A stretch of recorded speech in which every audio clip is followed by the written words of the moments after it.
but you retired week 7, dude. Like, you know, like that's a tough thing, dude. Like everybody feels like retiring middle of the season, and you had the balls to do it. Like, you know, people have tough years. They go through shit where they're just like, I'm over it. I'm not this guy anymore. When did you realize it? Like what was the moment? And then who was the first person you told, and how did they react? I remember my dad told me when I was younger. I was like, "How do you know?" I asked him because he played ball in college, and he played. I think he did like a training camp at the Broncos. Yeah, he was in some camps, right? Yeah. And I was like, "How did you know when to walk away from the game?" Because at that time, I was like, "Oh, I love it. I want to play forever." And he said, "You'll know when you know," and it always lingered in the back of my mind. And you can kind of feel. I remember 2015. I got on the phone with Barry Sanders, and I was like, "How did you know when to walk away?" I had a conversation with him. And he kind of said the same thing. He's like, you'll know when you know. And I was still kind of dabbling. I had like a year. That was a year or two before I walked away. So 2016, we were playing, I believe it was the Steelers. Yeah, I think we were playing the Steelers or the Browns. It's one of those. I was looking up in the stands. And at that time, I was reading this book called Fabric of the Cosmos by Brian Greene. So like at night, you know what I'm saying? I would just be reading my book. And I was looking up in the stands, and I was like, I don't give a fuck who wins this game. Like I could not care less who wins this stupid fucking game. I just don't care. I just do not care. And I was like, I want to go home and get in my bed and read. I want to finish my book. Like it was a very like a damn. I was like, and at that moment, I was like, I don't need to be here no more. And so after the game, the next day I went into my coach's office and I was like, yo, bro, like I know this is gonna be wild, but I was like, I don't. I don't want to play anymore. Like I'm done. Like I know I'm done. He was like, "Are you sure, man?" I was like, "I've never been any more sure than anything. I'm really done." He's like, "Okay, well take 2 days." He said, "Come back, and if you still feel the same," he said, "you know, we'll help you, you know, through the process." And I said, "All right, bet." That was the worst thing because who was this? This was Adam Gase. Oh, Gase. Yeah. So you feel like did you feel like he handled that with a lot of empathy and respect? Oh, my dude, like, bro, I got nothing but love for him and the Miami organization because they could have had me owe money and I could have been all, but like I think they respected like because when I first got there, they were like a young team, and that's really what they bring vets in for, is to kind of like show cats the ropes, right? And so I had 2 young dudes behind me. It was Jay Ajayi, which he blossomed that year, and then Kenyon Drake, right? And so they knew how to work, but they didn't know how to work like on an elite level, right? And so like I gave them everything that I had. If they had any questions, I was showing them how, like in practice, like little things with running backs is like you finish 20, 30 yards down the field. That's what somebody taught me like when I was young. Like, you always finish way down the field. Like little stuff like that, just work ethic, taking care of your body, shit like that.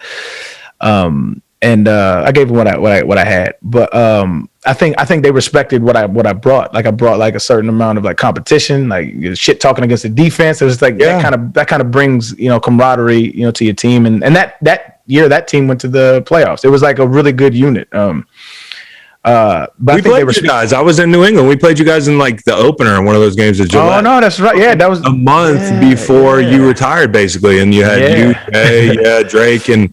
Yeah. And I never would have guessed that you were at the end of your rope. Like, you know what I mean? Like, but it just goes to show, like, you could be playing well and not really want to be doing that shit anymore.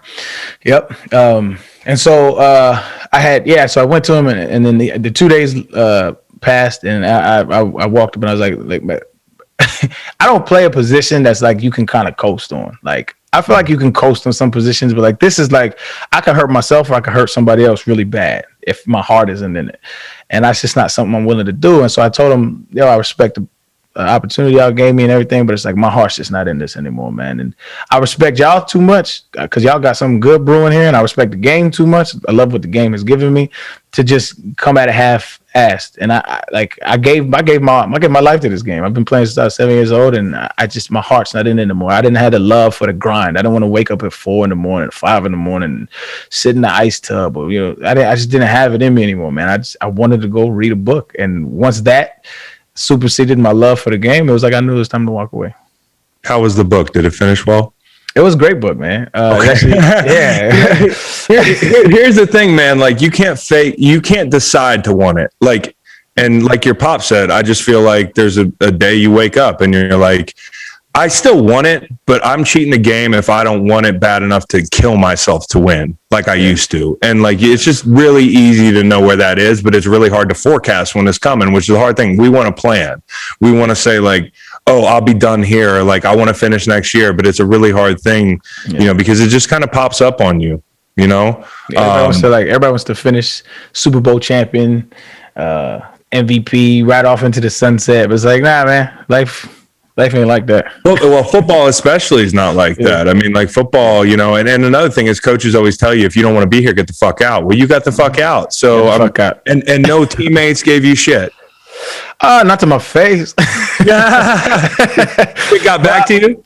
No. I mean, no, I haven't heard anything, but I'm sure there's guys, because there's fans and there's people in general who are like, oh, you quit on the team. Like, of course, there's probably people that feel that way, but I think anybody who has played the amount of time and had the amount of success that you've had will respect the decision for the most part, man. Because you got to deal with yourself after the playing days are over, after the stardom goes, after the interviews go, after all that shit goes. Like, you got to look at yourself in the mirror and you got to deal with the body you have left, right? And so it's like, I knew when I was done.